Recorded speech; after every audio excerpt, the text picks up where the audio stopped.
Ayan mga kabaro, isang barko lumbog na naman, MV Star sa may Labason, Zamboanga del Norte.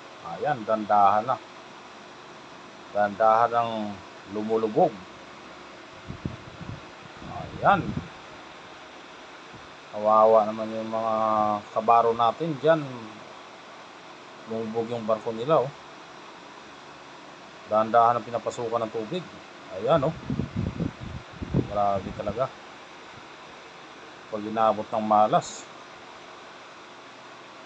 lulubog talaga yung barko. Pero hindi naman siya gaano ng alon, kalakihan ng alon mga kabaro. Grabe. Ayan mga kabaro, nagkalat na yung life raft. Pero walang gumagamit ng life raft, sumakay sila ng bangka. Ayan, dandahan ang pinapasukan. Kawawa naman natin mga kabaro natin, dandahan pinapasukan yung barko nila. Dandahan ng pailalim. Ayan, hindi naman siya gaano kalakihan ng alon talaga sadyang may butas lang talaga yung barko. Ayan, kawawa naman mga kabaro. Mabuti lahat yung mga tao nakalabas. 13 tao na rescue ng Coast Guard. Ayan, dandahan, tumagilid kabaro. Ayan, pinapasukan na talaga siya. Dandahan ang gumigilid yung barko. Pinapasok na yung compartment ng tubig. Ayan, ayan na, pailalim na. Grabe talaga pag binamalas kabaro. Ayan, mabuti na lang si mga kabaro natin, na-rescue kaagad sila, nakasakay sila sa bangka.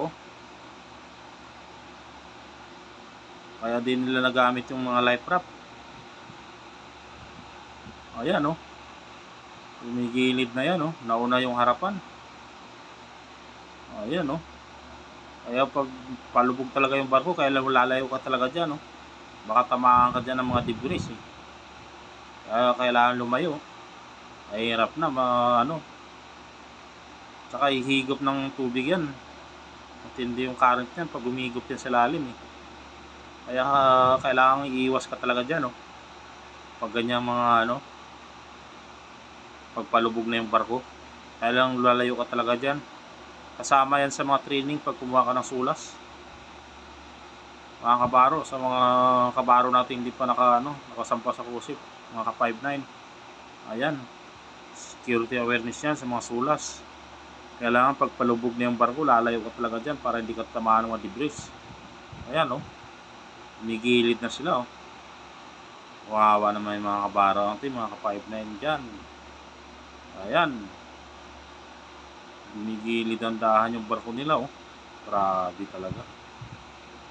Sa bigat pa naman yan sa pasukan ng tubig. Gandahan talagang lulubog yan. Pag aksidente talaga sa karagatan, hindi mo talaga mapigilan mga kabaro. Ganun talaga pag may sakuna. Maranasan talaga yan pag maging isang marino ka. Lahat ng mga sakuna sa karagatan, madadaanan mo talaga mga kabaro. Kaya tibay lang talaga, tibayan lang talaga ng loob mga kabaro para makasurvive. Ayan, wala na, lumubog ng kabaro. Dahan-dahan ng mawawala yung buong barko. Ayan, grabe talaga, pinasok talaga sila. Grabe. Ayan,